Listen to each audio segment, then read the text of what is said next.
Welcome back to City on a Hill Gaming, a tabletop RPG actual play podcast. To find out more, visit us online at cityonahillgaming.com or follow us on Twitter at cityonahillgame. We hope you enjoy our show. Okay, welcome back to City on a Hill Gaming. I am not your narrator, Ryan. This is going to be different. But I asked for this, so this is my fault. Technically, you're welcome. Grant's run something before, so no. I mean specifically the system. I specifically requested this. I wanted space, so we're doing Impulse Drive. And by we're doing Impulse Drive, I mean Grant's gonna drag us along, kicking and screaming, as he teaches us Impulse Drive. So Grant, I'm not going to be kicking and screaming. This thing's been on my short list since I found out about it. And I'm excited enough with the world building we did last time that I would probably play this for the next several years without stopping, given the opportunity. So Indeed. That's beside the point. You've heard his voice already. Peter is here. Let's not pretend we're doing this under duress. No, by no means. Peter is here. Peter, say hi. I've been snarking, he said but several hello. things. Yes. Ben's here. Ben, say hello. Hello. And hi, I'm Ryan. Grant, this is lead us forward, sir. Okay. So, good news. I'm not your GM this time. I'm the Space Master. It says it on Zoom. That makes it does. official. That's actually the title of the GM for Impulse Drive, and I love that. So we are playing Impulse Drive, which is a Powered by the Apocalypse game. PBTA games, Powered by the Apocalypse games, grew out of Dungeon World and Apocalypse World, which were not early, but kind of some really fascinating systems that used very different resolution mechanics to create a storytelling game that is really a fun experience and plays very differently from traditional tabletop role-playing games. You're going to hear some really interesting play patterns happen here, and I encourage you to check it out.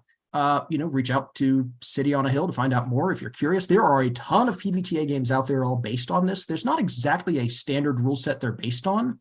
Everybody sort of goes back to the original and then innovates again from there. So I've got a collection of PBTA games and they all are wildly different. It's not like they're using an SRD or anything like that. It's really fun. Yeah, this is the third PBTA game that I've played, and they're all pretty different from each other. The other two were Offworlders. Was that the one that we played in our Saturday group? And then I've played a session of the Avatar Legends one, which is one of the more complex PBTA games out there. Is that the new Avatar system, or is this a different one? Yes. Okay. I have seen some things about this online. Yeah. And of course, if Greg were Peter's here, played, he's also in that group. Yeah. Right. And Monster Peter's of the played Week. Monster of the Week. Exactly. Which I've heard a lot about. Yep. And I have played Fellowship, which I harped about a lot on saving the game and talked Peter into buying this week. So there you go. Nice. Yes. All right. So there's a bundle on bundle of holding. I have purchased it. Indeed. The other thing that we are doing that's a little different is we're not using a tabletop of any sort of virtual tabletop. We are using a character keeper. Mine is from the Gauntlet, which is a big community of gamers and game designers, lovely forums out there. And they create these character keepers, which are essentially Google Sheets that you can make your own copy of, that have all of your characters and game information all in one place. Some of them are very simple, just forms to fill out, and you just kind of keep track of stuff. Some have a whole lot of automation built in. I'm playing a Mountain Home game right now, which is a Forged in the Dark game based on Dwarf Fortress, and it's so well automated that there's scripting built in to walk you through character creation. There's tooltips that pop up for each stage explaining what you need to do, and checkboxes to say, I'm done, move me to the next step. It's wild. I'm intrigued. Yeah. People put a ton of work into these things, but we're using an Impulse Drive character keeper that tracks all of our stuff, also tracks all of our safety info. We have a safety check sheet that we use, and we're using a dice room, just a little online dice roller, rollwithme.xyz, which is a fun one that I like to use. So we've got all that here that we're working out of. And the nice thing is that means I can actually look at people on Zoom instead of staring at Roll20. So that's fair. That's a plus. We're using the Vanguard playbook for the ship, which is If you've played Mass Effect, it's a lot like your ship in Mass Effect. It is a ship that's a little bigger than the others. This is not the Millennium Falcon with a crew of 2. This is a ship with a crew of about 15, plus yourselves. There are people on the ship. It's big. And you guys are, the Vanguard's thing is that you guys have somebody who gives you orders. You have resources, but you do not have independence necessarily. Now, out here in the fringes of this particular cluster or this particular sector of space, orders, they're more like guidelines sometimes, but you've got somebody who you have rank, you have duties, and sometimes you have dilemmas. A lot of times you have dilemmas. That's the whole point of the game. I was going to say mostly dilemmas. Yeah. Mostly dilemmas, yes. I have jotted down that your organization is the Coalition Navy because that seemed like the kind of thing you guys would want to do. But if you have better ideas, I am 100% okay with changing that. It doesn't matter.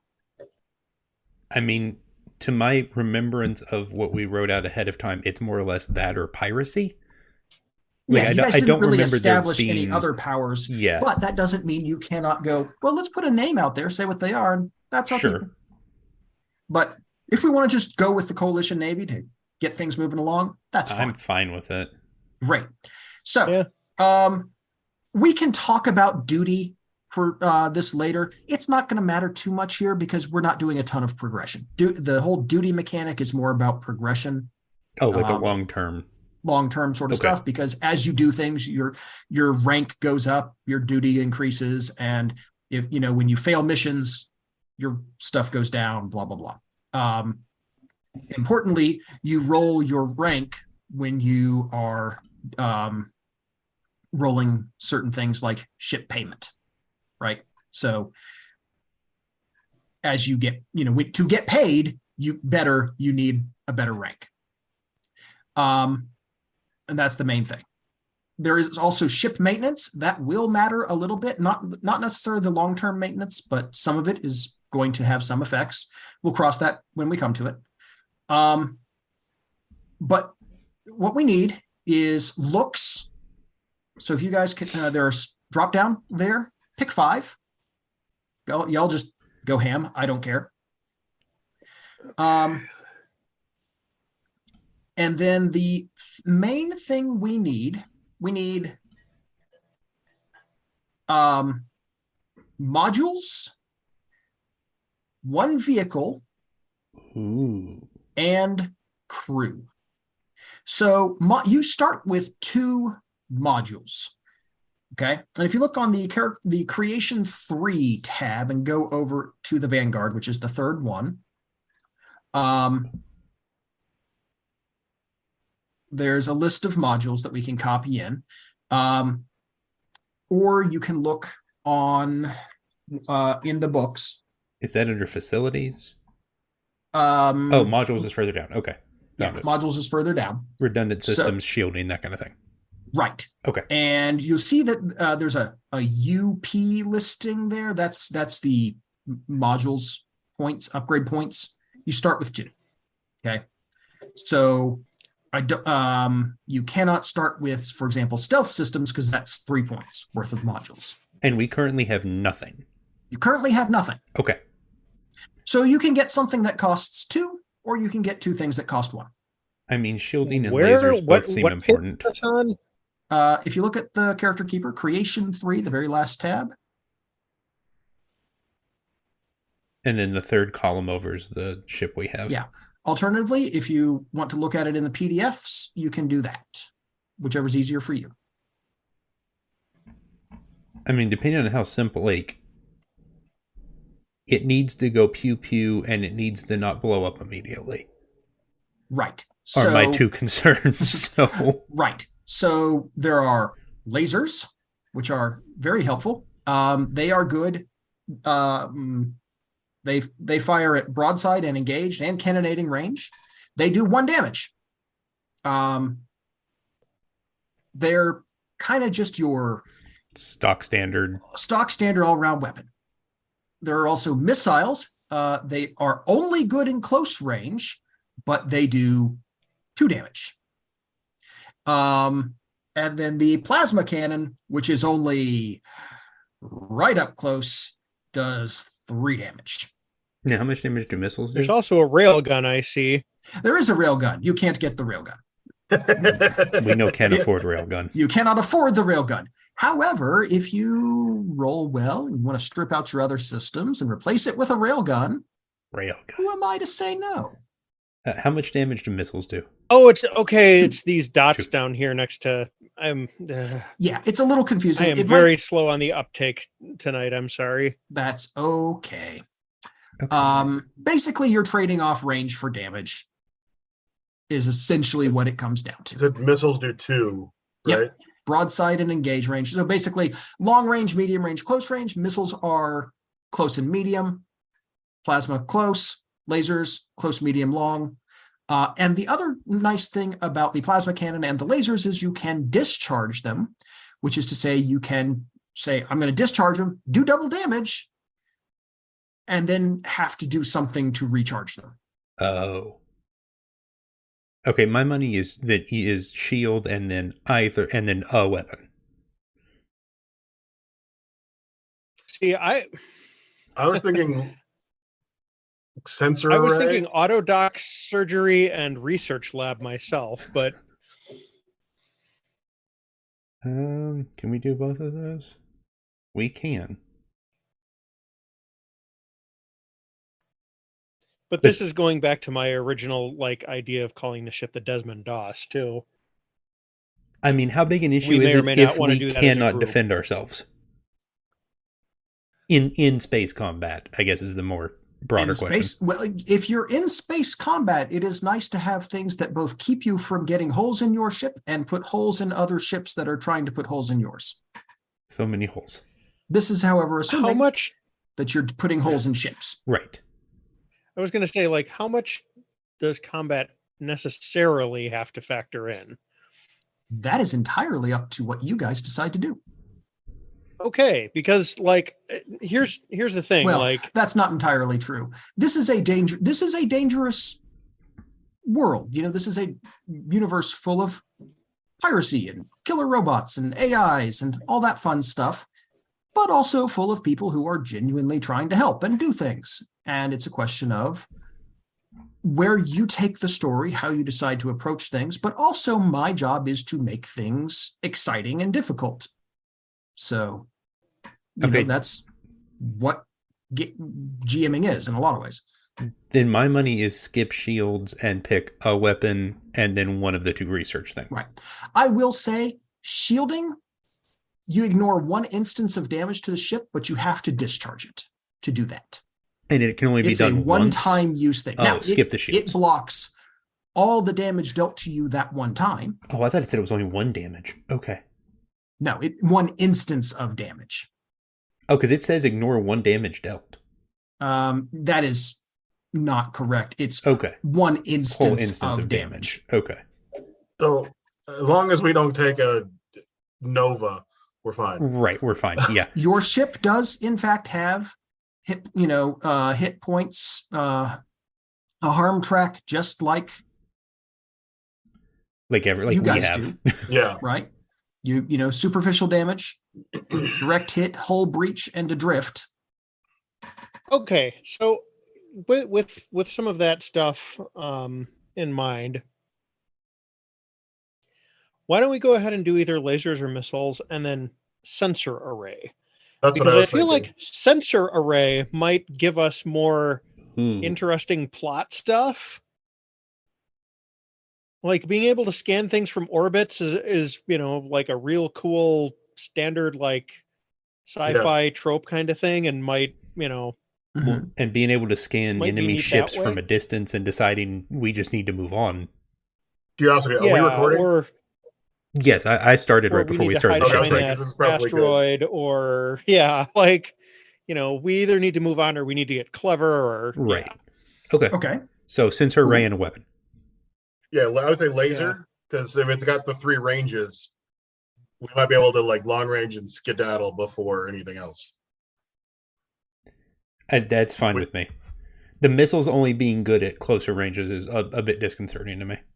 Right. Well, they're medium and close. Right.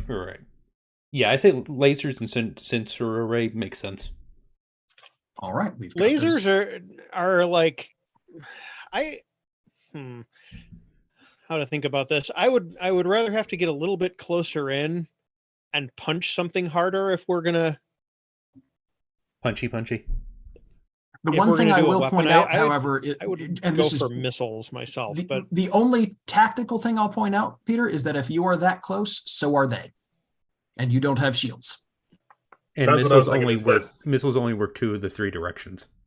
It's not directions; it's ranges. Range. Well, I mean, like the broadside engaged and stuff. Like, yeah, those are the ranges. Oh, okay. Broadside is like you're right up next to them. Oh, and cannonading is like long range. Yes, that's your long range, gotcha. Lobbing shots kind of thing. So missiles are broadside and engaged only. Right. Gotcha. Interesting. Okay. There's a lot of tags. Yeah. Okay. I just. Yeah, I'm certainly not gainsaying you here, Peter, but as a player, that's how I would think about it. No, I get you. I mean, as long as we're not on plasma cannon, I think we're fine. I think plasma cannon's a poor choice. Plasma cannon. Yeah, I mean that seems like a really good second weapon. If we're expressly really wanting to use a second weapon. Yeah. Yeah, if we're going to build a gunship kind of a thing. Yeah. It seems like a really good second weapon, but that seems like the placeholder before you get to railgun. Next things. Two other things. First, your vehicle bay. You have a vehicle bay. It starts with 1 vehicle, which is pretty cool. Again, think Mass Effect, the Mako. But it doesn't have to be the Mako. You have 4 options. You have a speeder, which takes 1 hit. It's responsive and speedy, which is really nice. It's easy to steer, and it goes fast, but it is fragile and it is cramped. So that's one option. There's a passenger vehicle. 1 hit. It's reliable, which is super handy. It's also inconspicuous, has its advantages, and spacious, but it is fragile. There is a military vehicle, which has 2 hits. It's reliable. It's armored.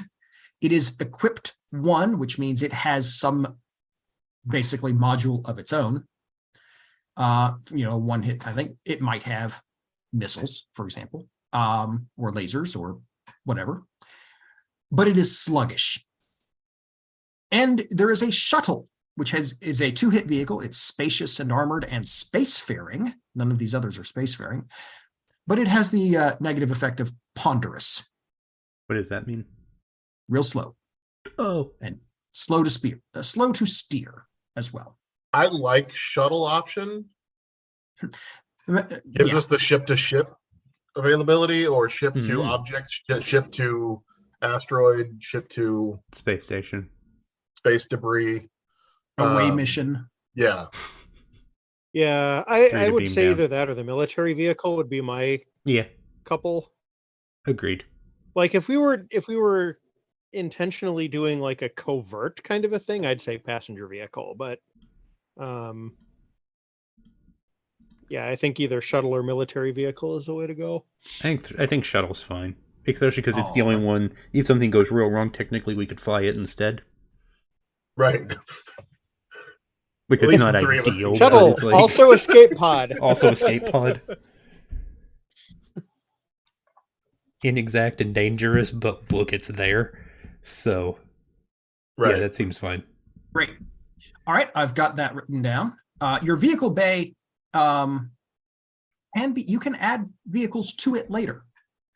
Ooh. As in theory, again, if this turns into a longer campaign, you can, hey, big spender, and buy another vehicle.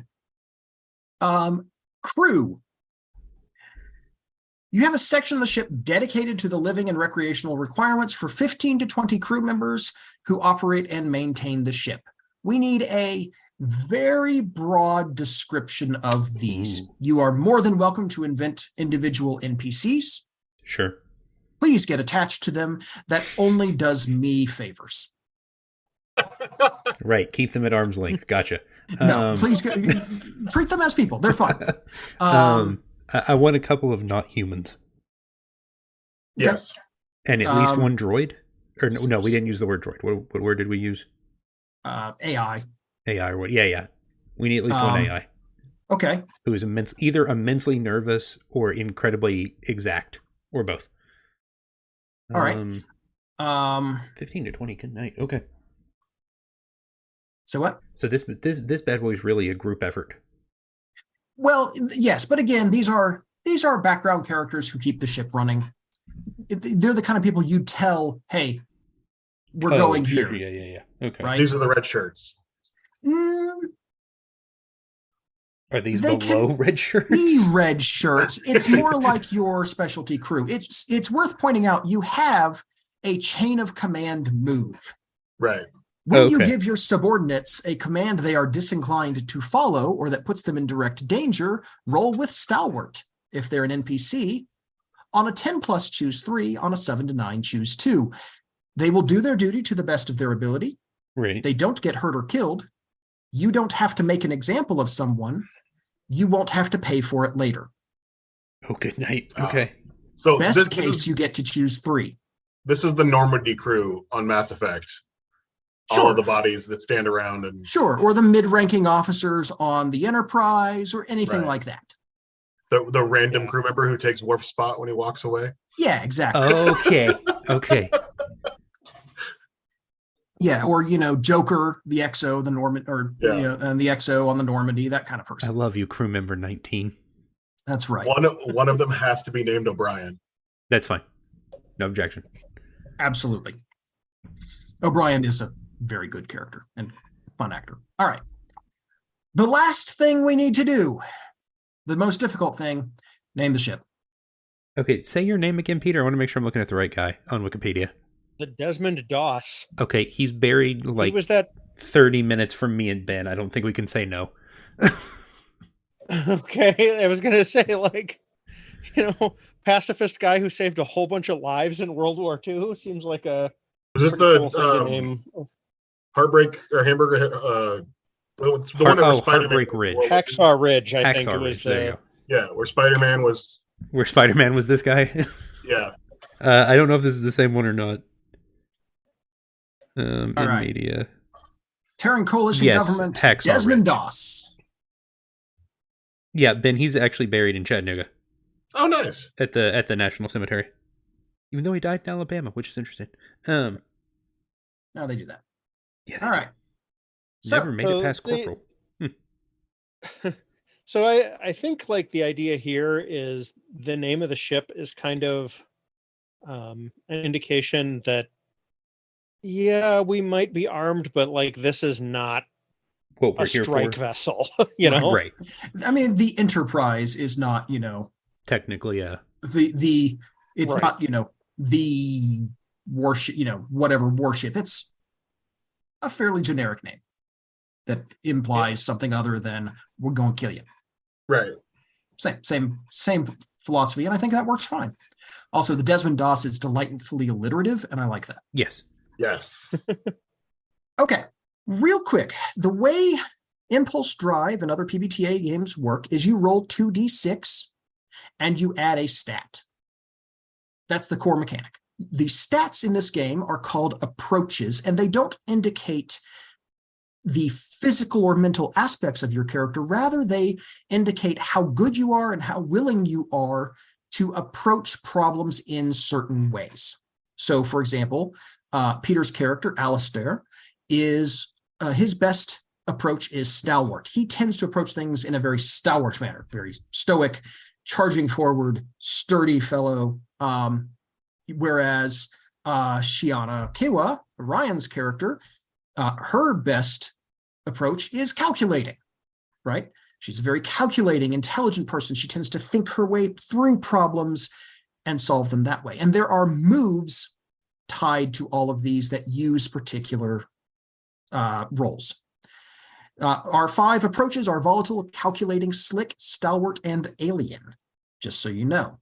So if you hear me say roll with alien, roll 2d6, add your alien stat. Sometimes this may be negative. Subtract in my case. Yes, that's okay. Well, you're adding a -1. Absolutely. Yep. Stop that. The basic way that resolution works is when you roll, you look at the sum. If it is 10 or better, you get most or all of what you want. Hooray! You did it. Good job. Things mostly go your way. 7 to 9, which is the most common roll you get on 2d6 plus a small number, is you get some of what you want. You get what you want with a cost. You get what you want, but it's interesting. 6 or worse, well, you get an XP because you failed, or not even failed exactly, but it just doesn't go your way. But also, I get to make a call. At no point does the GM roll dice. Oh, interesting. What I do is narrate. When you make a call, you get an XP, which is excellent because you need 5 XP to get an advance. So 1 XP is a really good way to do that. But also, I say something happens. Every time the dice are rolled, and this is important, every time the dice are rolled, the status quo of our fiction changes. Interesting. That concerns me in not a bad way. Yeah. There is no case where you roll and go, well, that's unfortunate. Yep. It didn't matter. Okay. And some of my calls are things like, deliver bad news, divide the player characters, but also things like offer an opportunity with or without a cost, or tell you the possible consequences and ask what you want. So it's not bad necessarily. Whatever you do, success or failure, the fiction moves forward. Okay. Now, the good news is you're not just going to be rolling randomly. You roll when you trigger a move. Okay. Moves are things that describe when you roll and what happens. So, for example, Ben is playing the infiltrator. He's a sneaky sort of person. And I'm saying him, it's actually they, them. I apologize. So this is what a move sounds like. When you use your contacts, charms, skills, or gadgets to prepare for a covert incursion into hostile territory, roll with Slick. This move is called the setup. And there's a list of things that you can find out about. On a 10 plus, ask 3. On a 7 to 9, ask 2. Where are their defenses and security strong? Where are their defenses and security weak? Where is the target normally located? Who do I have on the inside? What are they on the lookout for? Now, I will tell you this stuff, or I can invite you to make it up as appropriate. Not all moves are ones where you choose options. Sometimes moves don't even involve a dice roll. So, for example, another of Trevor's moves is Master Thief. As a Master Thief, you have a reputation in the criminal world that gets you a lot of leverage and respect. When you steal something of significance to yourself or someone of great influence, mark XP. So, yeah, that's how things move. There's a trigger and an action and an outcome. The good news is sometimes you will be rolling at advantage. The bad news is sometimes you'll be rolling at disadvantage. This is very easy. When you roll with advantage, instead of rolling 2d6, you roll 3d6 and use the best 2. Disadvantage, 3d6, use the worst 2. There will also be references to going forward and ongoing and hold. We'll kind of get to that when it comes up. Basically, going forward is this weird and I think misnamed thing of on your next roll, it behaves in this way. Like maybe you have advantage going forward. That means you have advantage on your next roll or someone else does. Ongoing means while such and such is in play, is true in the fiction, roll like this. Okay. Hold is basically you can activate things later. Some moves also can be discharged, which means that they are a one-use thing. Usually when you discharge them, you're getting a big advantage out of them. Each playbook is its own, each character has their own set of rules, and they're called playbooks. There are also basic moves that are common to everybody. So for example, I said Ben is playing Trevor, who's an infiltrator. That is a character archetype that has all of its own types of moves and own special things going on.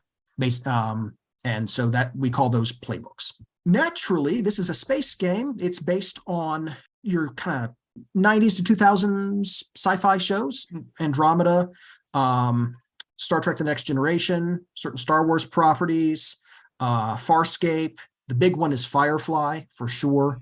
And so, of course, you have a ship. And the ship that our crew is crewing is the Desmond DOS. We'll talk more about that when we actually start playing. We have gear, we have calamities, we have stress, we have all this sort of stuff. But I think we may want to jump into this and just sort of teach those in play. Does that sound reasonable? See. Yeah. Okay. The one thing I do want to do, however, is read off our hooks, because as we open up, this is important. One other thing I do want to remind everybody of real quick, everybody has an agenda in this game. And by that, I mean that you all have tasks as players, okay? The crew agenda, that's you guys, is very simple. Play a compromised, active character, imagine dangerous and exciting worlds, and play to find out what happens. Right? And your principles: take risks and embrace the consequences, learn your archetype's moves, keep track of your hooks and say when they apply, step up when it's your turn to shine, step back when it's another player's turn to shine, look after your fellow players, and think cinematically. This is a game that emulates TV shows. We can talk about the camera moving from one person to another. We can talk about, star wipes across the screen. Whatever works for you guys, that's part of the fun of this game, because this is cinematic, and it is one of those where we can talk about it at a meta level in a lot of ways. I, of course, as the Space Master, have my own agenda, which is fill the void of space with danger and excitement, show how big space is and how small the PCs are, and play to find out what happens. So let's go ahead and get started, but let's start by reading hooks. And Ben, I'm going to start with you. What are your 3 hooks for Trevor Gold? My 3 hooks. 1, I'm addicted to adrenaline. I take risks just for the thrill of it. 2, I'm suspicious of everyone. I can't let a secret stay unknown, which flies directly in the face of 3. I think I can trust Shiana, but they must prove it before I feel safe opening up. All right. And Shiana, Ryan, let's talk about Shiana Kiwa's hooks. First, if I may, Grant, you said something there at the end before we started this portion that implies you also don't expressly exactly know what's going to happen, and for some reason I really like that. Yes, that's true. That idea intrigues me. The explicit advice in the book is do not create a plot. Create dilemmas, present them to your players, let them decide how it goes. And then you figure it out from there. Yeah, okay, I dig that. Yeah. Okay. And then for the next session, look at the consequences, create a dilemma that follows from that. And on and on. Okay, my hooks are: my size makes me vulnerable to those more opposing because Shiana is quite small. I will become obsessed with a mystery to the exclusion of any danger around me. That worries me deeply, but it made sense. And I can't let, I believe it's Alistair, which is Peter's character, know how much they intimidate me. Excellent. And Peter, let's talk about Alistair. This has worked out perfectly. Let's talk about Alistair Pavlov's hooks. Okay. I have fought alongside Sergeant Delane for years. I will always come to their aid. That's an NPC. Shiana is like a child to me. I'll teach them to be strong, and I'll protect Trevier from anything, even themselves. It's almost like I got the benefit of reading their hooks as I was doing mine. Exactly. It's almost like he's the babysitter and we're going to cause lots of problems. Oh, well. It's okay. Yeah. This is a role I am familiar with. Ask about the Colony game sometime. Yes. So Peter's playing, Alistair Pavlov is the Warhorse archetype. Ryan, Shiana is the intellect. And as we said, Ben's character Trevor is the infiltrator. Your ship is, the playbook we're using for your ship is the Vanguard, and it is the TCO Desmond DOS. TCO, of course, standing for Terran Coalition Organization. It's relatively sizable for a semi-personal ship. It's got a crew complement of about 20, including yourselves. You three are the senior officers aboard. It's your ship, but you are not exactly independent. You are part of the structure, however loose, of the coalition government and coalition navy. And you are, as we speak, on approach to a planet, an important planet in its own way. It is on the edge of it's right on the frontier, you might say, between the new frontier out in the rest of the sector and the parts of this sector of space that have been settled. It is sort of your Independence, Missouri, if you will, the gateway to the next expanse of space that's out there. Trail. Sorry. You're flashing me back to my childhood. That's I'm dying right now with the idea that there's a relevant Independence, Missouri. You're welcome. About equation into space, and it's great. When as a kid, I had the fortune to not just play Oregon Trail. I think I played the first 3 or 4 of them. Oh yeah. So absolutely. I have been on this journey. You have been ordered here by Rear Admiral Liam Desmond, who is your contact and supervisor in the Coalition Navy. You are not, strictly speaking, exactly part of the Coalition Navy. You are contractors, you might say, but you keep rank, and it's a bit of a loose relationship. But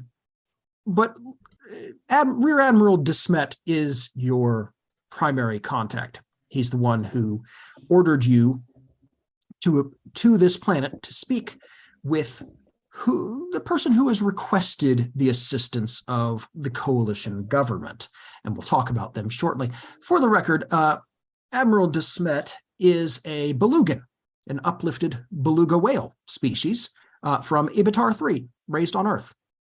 He is Belgian. It is not a good idea to crack wise about this in his hearing. Fair. I've got a picture of him in the NPCs tab for those who need it. Ooh, interesting. Alistair here is on the bridge as we approach this planet. First of all, what is this planet named? If you don't have one, I can come up with one very easily. I'm perfectly fine. Zagreus 4. Zagreus 4? I like that. Excellent. So you're above Zagreus 4 on approach. You're here among the bridge crew. What is the bridge of the Desmond DOS like? What does it sound like? What's the crew activity level on the bridge here as you've dropped out of hyperspace and are approaching at normal speeds? Okay, so the bridge is well lit, but it's kind of a warm orange light. The idea here is that it was figured out a long time ago that too much blue light can mess with the psychology of terrestrial species. So it's deliberately given kind of more of like a warm incandescent spectrum. It's that kind of quiet murmur of like a busy environment of people that are very good at their job, like taking a task seriously. So picture like NASA mission control kind of a thing. You've got a bunch of people at consoles. Every once in a while, one person walks back and forth with like a data pad and shows it to somebody else, and they change something else, or then leave to report to somebody off the bridge or something like that. It's very professional environment, but it's also like kind of in line with the lighting. There's a warmth to it. Like these people have been working together for a long time. The vibe on the ship is very healthy. It's a team in the truest sense of the word. Like people are genuinely trying to help each other out and make sure that things go smoothly, and for the most part, genuinely like each other. Excellent. Shiana, you are at work. You're not on the bridge. You're elsewhere. What part of the ship does Shiana most commonly work in? Shiana will most likely be in what will one day be the lab, but is currently a very large empty room with one desk with a sensor array on it. But is also where she is able to get into immense amount of nonsense with her own technical equipment outside of the equipment provided by the Navy. Excellent.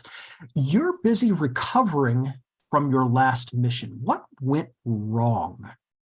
That is where I'll lean into the picture I found online. That is where the fact that the left arm is no longer mine came from. Okay. You got a prosthetic of some sort? Partial. Partial. So Shiana has 2 fully prosthetic legs. The left arm is partially prosthetic. Okay. Real bad mishap with a Zagrean tiger shark. Ooh. Those are the worst, known for their ferocity throughout the sector. Creever, you are in the main crew quarters, the common room that the crew that's not on duty relaxes in. What are they talking about here as you prepare to dock and have some shore leave? What are you hearing, and what makes that so interesting? Well, there's scuttle around the ship of the sites of Zagreus 4. There's a lot of excitement for the limited amounts of shore leave that might be possible to go on. It's known for its nature. It's like xenofauna. Yeah, it's the right way. The xenofauna, various large creatures that would be, I guess you would be classified as megafauna, size equivalent to ancient Earth dinosaurs. A good spectacle for anybody to see them up close. But there's a lot of bustling of just getting your job done so that you can get the free time to go out and explore. Lots of large canopy also that would go along with that, and a lot of the extreme sports fanatics, if you will. Lots of bouldering options, like the rock climbing. Basically, if there's anything you want to do on the surface that get your blood pumping, whatever that fare might be for you. Marvelous. I love it. Your crew has been ordered by Admiral Desmond to get in touch with one, let me grab his name real quick, Santiago Aramdi. This is another non-Terran. You know that much. And you know that they are the president and owner and founder of Aramdi Logical Transport. They own the dock that you are in the process of slowly making your connections to and establishing the usual feeds as you slowly pull in, having come down through the admittedly gorgeous atmosphere. It's raining a little, unfortunate, but it promises to clear up by the time the crew is done and able to start shore leave. You three, however, have an appointment. Thanks for listening to City on the Hill Gaming. If you'd like to hear more episodes, find us online at cityonthehillgaming.com or wherever you listen to podcasts. You can follow us on Twitter at cityonthehillgame, on Instagram at cityonthehillgaming. You can also find us on YouTube or Twitch by searching for City on the Hill Gaming. If you'd like to send us an email, you can find us at cityonthehillgaming@gmail.com. If you want to hear more from the Saving the Game folks, find them at stgcast.org for their backlog of episodes. And we're also on Patreon. You can find us at patreon.com/cityonthehillgaming. Thanks as always to all of our Patreon backers: Grizzly Rich, JD, Bryan, Sir Lord Epic Name, Andrew and Christina, and Tony. Thank you guys for all you do to support the show. We love you, and we appreciate all of your help. Thank you for listening, and have a blessed day.